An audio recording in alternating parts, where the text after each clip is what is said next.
जय श्री कृष्ण। वसुदेवसुतं देवं कंसचाणूरमर्दनम्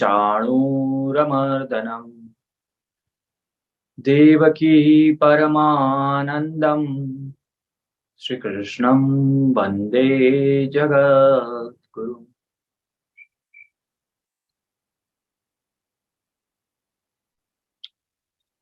आज हम श्रीमद् भगवद गीता के पहले अध्याय के 37वें श्लोक में प्रवेश करने वाले हैं, यानी कि अर्जुन विषाद योग में अर्जुन का विषाद जो है वो अर्जुन अलग अलग तरीकों से व्यक्त कर रहा है। 37वें श्लोक में श्री अर्जुन जो है वो श्री कृष्ण को कहते हैं, तस्मन् हार्या वयं हन्तु धार्तराष्ट्रान् सबन्धवान् स्वजनं हि कथं हन्त्वा सुखी न श्याम माधव। इस श्लोक पर हमने कल ही चर्चा कर ली थी। वैसे 36वें श्लोक में ये सारी चीजें मैंने इसका वर्णन कर ही दिया था। यही चीज आगे अर्जुन जो है वो रिपीट कर रहे हैं। तस्मन् हार्या वयम हंतु, अगर इसको मार के धृतराष्ट्र के पुत्र और उसके संबंध में जो भी लोग उनको सपोर्ट कर रहे हैं, उन लोगों को अगर हमने मारा तो वो कौन है? वो हमारे स्वजन ही तो है।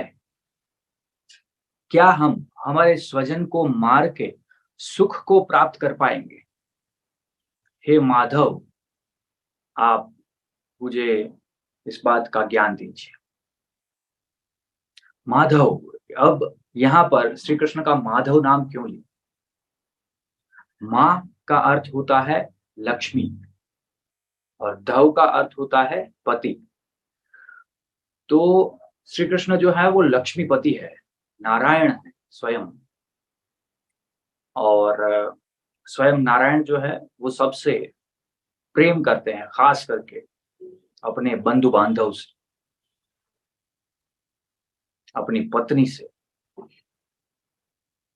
तो आप प्रेम अवतार हो और स्वजन, आपके जो जन हैं आप उनसे विशेष प्रेम करते हो। तो क्या स्वजन को मारना, उससे हमें सुख मिल पाएगा? ये सवाल सवाल के जैसा इंटरप्रिटेशन है। सवाल तो नहीं किया अभी तक, लेकिन सवाल के जैसा इंटरप्रिटेशन है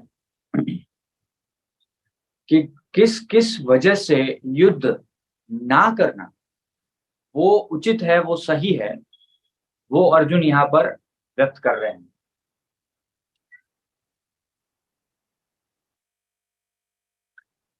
अगेन वो अपनी एक मंशा यहाँ पर कहना चाहते हैं कि अगर हमने लोभ और क्रोधवश ये युद्ध कर भी लिया और हमने धृतराष्ट्र के पुत्रों को मार भी दिया और उसके साथ जो बंधु बांधव हैं, संबंधी है, जो उसको सपोर्ट कर रहे हैं, उसको मार भी दिया, वो है तो हमारे स्वजन ही। तो जब हमारा क्रोध शांत हो जाएगा और जब हमारा लोभ भी मिट जाएगा, तब हम सुख प्राप्त नहीं कर पाएंगे। ये युद्ध के पीछे की वजह, अर्जुन जो है वो लोभ और क्रोध, इसी को मान रहे थे। क्रोध इस वजह से क्योंकि टाइप्स ऑफ अत्याचार हमने कल देखे, 6 प्रकार के अत्याचार, 6 के 6 अत्याचार पांडवों पर दुर्योधन द्वारा किए गए थे। और लोभ किस वजह से? क्योंकि युद्ध करने के बाद राज्य जो है वो वापस मिल जाता पांडवों को, और ऊपर से हस्तिनापुर का राज्य जो है वो भी मिल जाता। तो ये दोनों चीजें अर्जुन को दिख रही थी अभी, और सामने वाले पक्ष के दोष जो है वो भी दिख रहे थे। आगे वाले श्लोकों में अर्जुन अपनी विद्वता दिखाते हुए युद्ध होने से समाज पे क्या क्या उसकी नेगेटिव इम्पैक्ट होगी, वो भी बताने वाले हैं। ज्ञान में डूबा हुआ व्यक्ति बहुत सारी चीजें जो है उसको एनालाइज करता है, लेकिन स्वयं को ही एनालाइज नहीं कर पाता। अर्जुन की गलती भी यहाँ पर यही हुई है, स्वयं को ही वो एनालाइज नहीं कर पाए। हालांकि अगर हम देखें तो इसी अध्याय में 45वें श्लोक में अर्जुन सेल्फ एनालिसिस की बात भी करेंगे कि खुद पर क्या प्रभाव पड़ा, लेकिन वो भी अधूरा ही एनालिसिस होगा। वो तो श्री कृष्ण ही बताएंगे कि आपकी गलती क्या है, आप कहाँ पर मिस्टेक कर रहे हैं। अगर आपके साथ भी ऐसा कभी हुआ है और बाद में आपको रियलाइज हुआ है कि मेरी गलती तो मुझे दिखी ही नहीं, तो ये श्रीमद् भगवद गीता आपके लिए ही है, ऐसा आप समझ लीजिए। कमेंट करके बता सकते हैं क्या आपके साथ ऐसा कभी हुआ है कि आपने बड़ी-बड़ी बातें की हो और एकदम से आपको उसके बाद, उसके 1 दिन बाद, 2 दिन बाद, 6 महीने बाद, साल भर बाद आपको पता चले कि मेरी ये गलती तो मुझे उस टाइम पे दिखी ही नहीं, जो मुझे एक्चुअल में दिखनी चाहिए।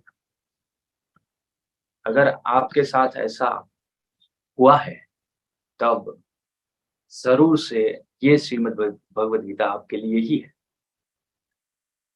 किस तरह से सेल्फ एनालिसिस कर सकते हैं और खुद की गलती जो है, उसको देख सकते हैं। तो चलिए, आज का श्लोक खास विशेष नहीं है क्योंकि कल हमने बहुत ज़्यादा डिटेल में ये सारी चीज़ें समझा दी थी और कल के श्लोक में भी अर्जुन जो है, वो स्पष्ट रूप से लोभ का और क्रोध का नाम जो है, वो लेने वाले हैं। अब तक नाम नहीं लिया था, अब तक मैं माइंडसेट बता रहा था, कल वो नाम लेके बताएँगे कि लोभ और क्रोधवश कुल का नाश करना, ये हितकारी नहीं। हम बहुत फास्ट जा रहे हैं अभी, जब श्री कृष्ण की बारी आएगी, तब हमें बहुत ही ज़्यादा स्लो होना पड़ेगा। क्योंकि अर्जुन का जीवन, ये विषाद वाला जीवन, विषाद में डिफरेंट टाइप्स जो दिखाए हैं, वो हो सकता है हम में से काफ़ी सारे लोगों ने जिया हो या जी लिया हो या जी रहे हो। लेकिन श्री कृष्ण जो बताने वाले हैं, वो हमें जीना है, वो हमें सीखना है, तो वो समझने में ज़्यादा समय लगेगा। चलिए, आज के लिए बस इतना ही, बहुत ही जल्द मिलते हैं कल वापस से इसी समय पर। तब तक के लिए श्री कृष्ण का नाम लीजिए और कृष्ण नाम का जाप कीजिए। जय श्री कृष्ण।